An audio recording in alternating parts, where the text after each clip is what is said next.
Capítulo 14. Sobre Cristo, simbolizado por un orfebre, y las palabras de Dios como el oro, y sobre cómo deberán transmitirse estas palabras a las personas con el amor de Dios, una conciencia justa y sus 5 sentidos bajo control, y sobre cómo los predicadores de Dios deberían ser diligentes en vez de perezosos al vender el oro, es decir, en transmitir la palabra de Dios. Yo soy como un orfebre habilidoso que envía a su sirviente a vender su oro por todo el país diciéndole: debes de hacer 3 cosas. En primer lugar, no debes de confiar mi oro a nadie, excepto a aquellos que tienen ojos calmados y límpidos. En segundo lugar, no lo confíes a personas que no tienen conciencia. Y en tercer lugar, pon mi oro a la venta por 10 talentos pesados 2 veces. Una persona que rechaza pesar mi oro 2 veces, no lo obtendrá. Debes tener cuidado de 3 armas que usan mis enemigos en tu contra. Primero, él quiere volverte lento en poner mi oro en exhibición. Segundo, desea mezclar un metal inferior con mi oro, para que aquellas personas que lo vean y lo prueben, piensen que mi oro es tan solo arcilla podrida. Tercero, instruye a sus amigos a que te contradigan y que reclamen constantemente que mi oro no es bueno. Yo soy como ese orfebre. Yo forjé todo lo que está en los cielos y en la tierra, y no con martillos y herramientas, sino con mi poder y mi fuerza. Todo lo que es y que era y que será, me es previamente conocido. Ni siquiera la lombriz más pequeña, o el grano más pequeño, puede existir, o continuar existiendo, sin mí.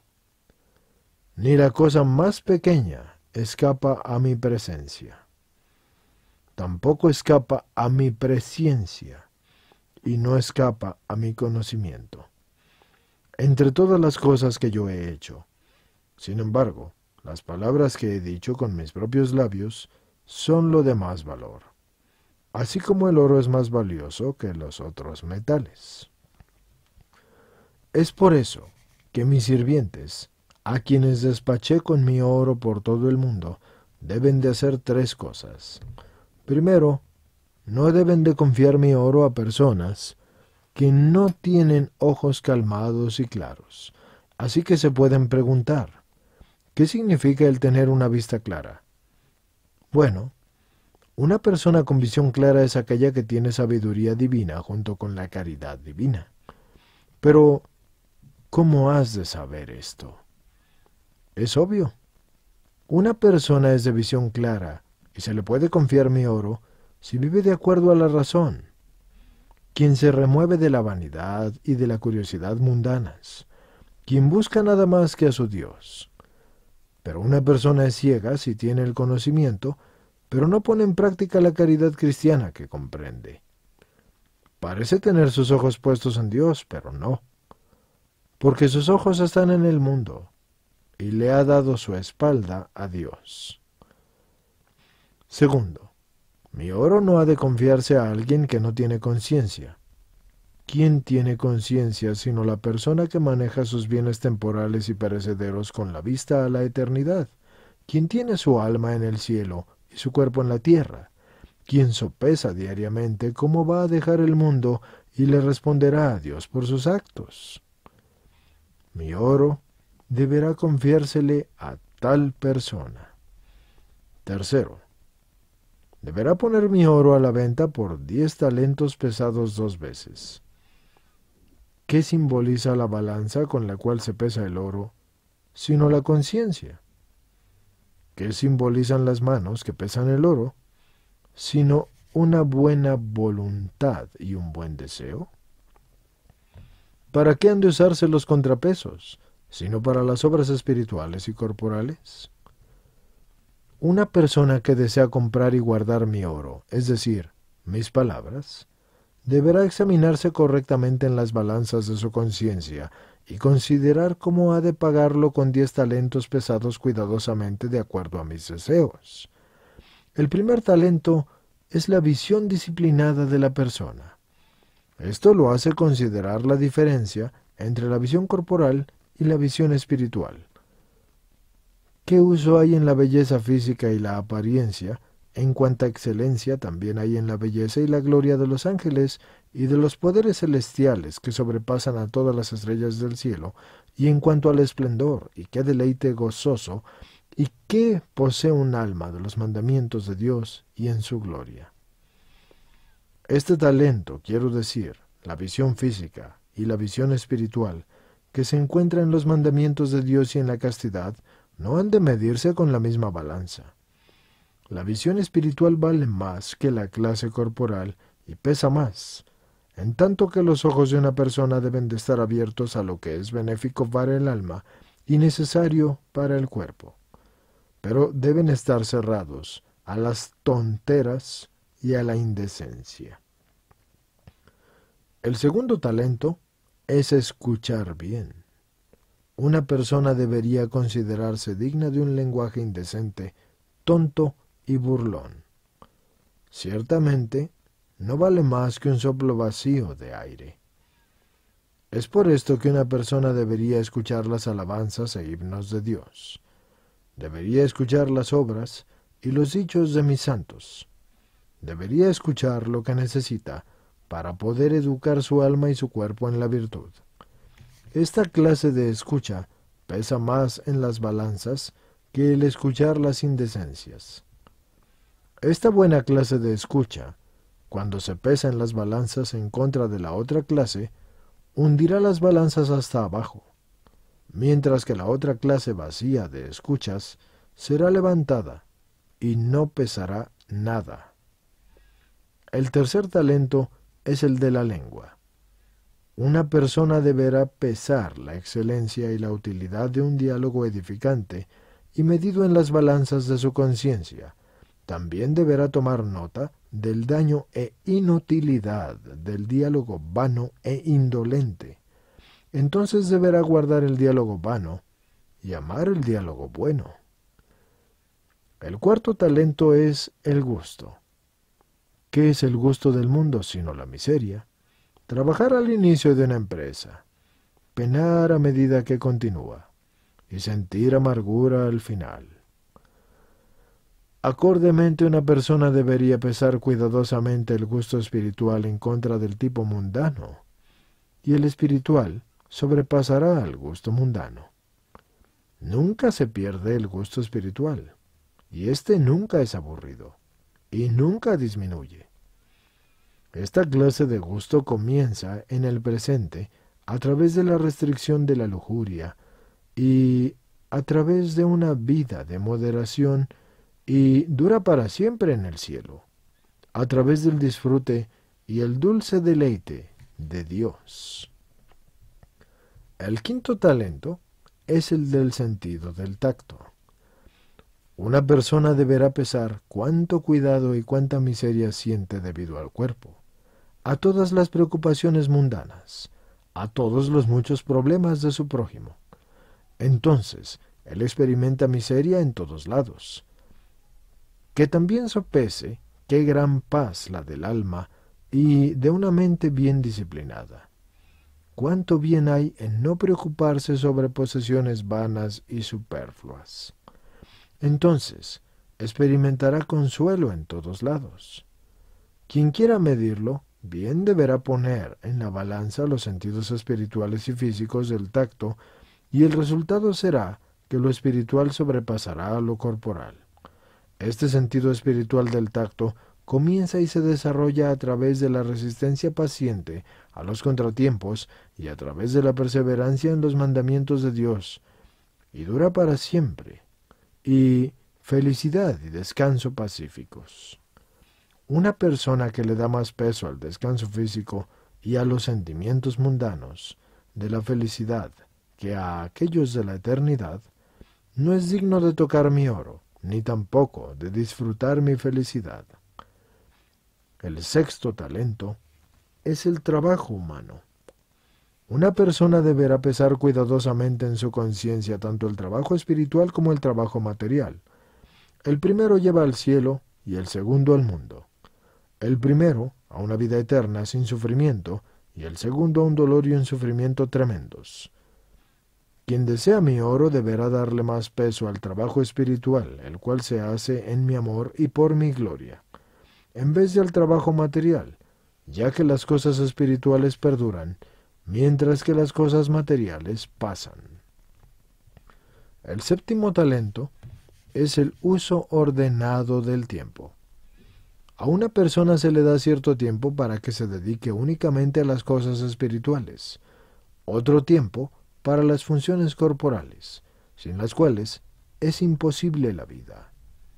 Si se usa razonablemente, se cuenta como un uso espiritual del tiempo, y otro tiempo para una actividad física útil, debido a que una persona debe rendir cuentas de su tiempo, así como de sus acciones.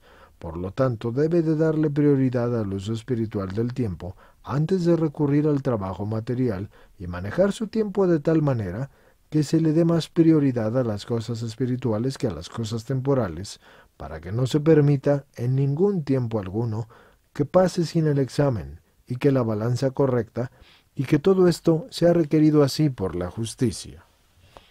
El octavo talento es la administración justa de los bienes temporales que se dan, lo que significa que una persona rica, en tanto lo permitan sus medios, deberá darle a los pobres con caridad divina. Pero puedes preguntarte, ¿qué debe de dar una persona pobre que no posee nada? Deberá tener la intención correcta y tener los siguientes pensamientos. Si yo tuviera algo, gustosamente yo lo daría generosamente. Tal intención le valdría y le vale como una obra. Si la intención del hombre pobre es tal, que quisiera tener las posesiones temporales como los demás, pero tiene la intención de solo dar una pequeña suma y meras bagatelas a los pobres, esta intención le es reconocida como una obra pequeña. Por lo tanto, una persona rica con posesiones deberá practicar la caridad. Una persona necesitada deberá tener la intención de dar, y eso le ganará méritos. Quien quiera que le dé más peso a lo temporal que a lo espiritual, quien quiera que me dé un chelín a mí y al mundo 100, y para sí mismo 1000, no usa un estándar justo de medición. Una persona que usa un estándar de medición como eso, no merece tener mi oro. Yo, dador de todas las cosas, quien también puede quitar todas las cosas, merezco la porción más valiosa. Los bienes temporales fueron creados para el uso y la necesidad humanos, no para la superfluidad. El noveno talento es el examen cuidadoso del tiempo que ya pasaron. Una persona deberá examinar sus obras y qué clase de obras fueron, y su número, y cómo las ha corregido y con qué mérito. También deberá tomar en cuenta si sus buenas obras fueron menos que sus obras malas. Si encuentra que sus actos malos fueron más numerosos que sus actos buenos, entonces deberá tener un propósito perfecto de enmienda y estar realmente contrito por sus obras malas. Esta intención, si fuese verdadera y firme, pesará más a los ojos de Dios que todos sus pecados. El décimo talento es tomar en cuenta el tiempo venidero y la planificación del mismo. Si una persona tiene la intención de no querer amar nada más que las cosas de Dios, y de no desear nada más que lo que sabe que es agradable a Dios, y de abrazar voluntaria y pacientemente las dificultades y aun los dolores del infierno, si eso le diera a Dios, y si eso a Dios le diese cualquier consuelo, y si eso fuese la voluntad de Dios, entonces este talento excede a todos los demás talentos. A través de este talento, todos los peligros se evitan fácilmente. Quien quiera que pague estos 10 talentos, obtendrá mi oro. Sin embargo, como lo dije, el enemigo quiere impedir de 3 maneras que las personas entreguen mi oro. Primero, desea hacerlos lentos y perezosos. Existe una pereza física y una espiritual. La física es cuando un cuerpo se cansa de trabajar, de levantarse y así sucesivamente. La pereza espiritual es cuando una persona que está enfocada en lo espiritual, conociendo el dulce deleite y la gracia de mi espíritu, prefiere descansar en ese deleite, en vez de ir a ayudar a que los demás participen de ello con él. ¿No experimentaron Pedro y Pablo el dulce deleite desbordante de mi espíritu? Si hubiese sido mi voluntad, hubiesen preferido mantenerse ocultos en la parte más baja de la tierra, con el deleite interior que tenían, en vez de salir al mundo. Sin embargo, para que los demás pudieran ser partícipes de su dulce deleite, y para poder instruir a los demás junto con ellos, prefirieron salir por el bien de las demás personas, así como por su propia y mayor gloria, y no permanecer solos, sin fortalecer a los demás, con las gracias que les fueron dadas. Igualmente, mis amigos, a pesar que quisieran estar solos y disfrutar ese dulce deleite que ya tienen ahora, deben ir adelante para que los demás también puedan ser partícipes de su alegría. Así como alguien con posesiones abundantes no las usa para sí mismo, sino que las confía a los demás, así también mis palabras y mi gracia no deberán mantenerse ocultas, sino que deberán transmitirse a los demás para que también ellos puedan edificarse. Mis amigos pueden darle ayuda a 3 clases de personas. Primero, a los condenados. Segundo, a los pecadores, es decir, aquellos que caen en pecados y se levantan nuevamente. Y tercero, a los buenos, que son los que se mantienen firmes. Pero tú puedes preguntar, ¿cómo puede una persona darle ayuda a los condenados viendo que no son dignos de la gracia y que es imposible que ellos regresen a la gracia? Yo te contestaré por medio de un símil. Es como si hubiesen incontables agujeros en el fondo de cierto precipicio, y cualquiera que cayese en ellos necesariamente se hundiría en las profundidades. Sin embargo, si alguien fuese a taponar uno de los agujeros, la persona que cae no se hundiría tan profundamente como si ninguno de los agujeros hubiese sido taponado. Esto es lo que le pasa a los condenados.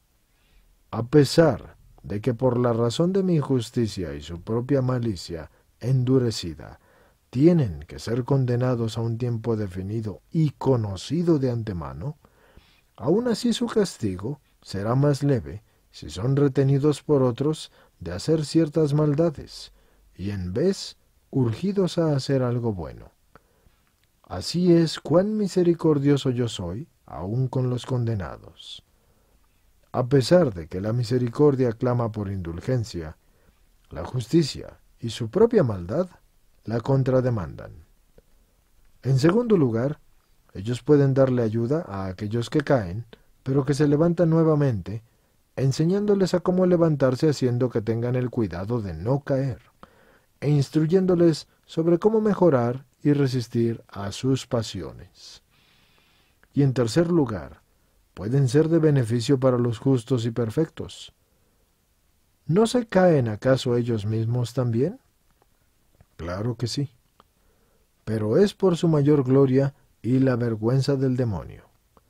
Así como un soldado que está levemente herido en la batalla se agita debido a su herida y se vuelve mucho más perspicaz para la batalla, así también la tentación diabólica de la adversidad agita a mis escogidos más por la lucha espiritual y por la humildad, y hacen el progreso más ferviente hacia obtener la corona de la gloria. Por lo tanto, mis palabras deberán mantenerse escondidas de mis amigos, porque habiendo escuchado sobre mi gracia, se agitarán, y se agitarán más en cuanto a la devoción hacia mí.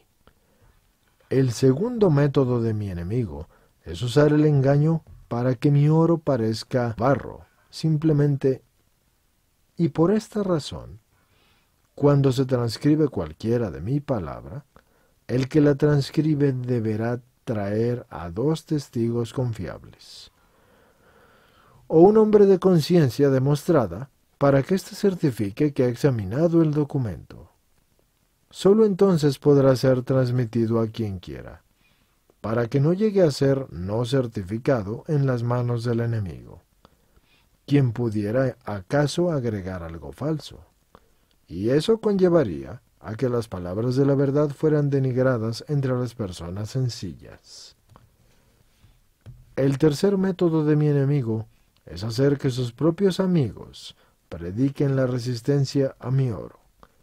Entonces mis amigos deben de decirle a aquellos que los contradicen: el oro de estas palabras contiene, por decirlo así, únicamente 3 enseñanzas.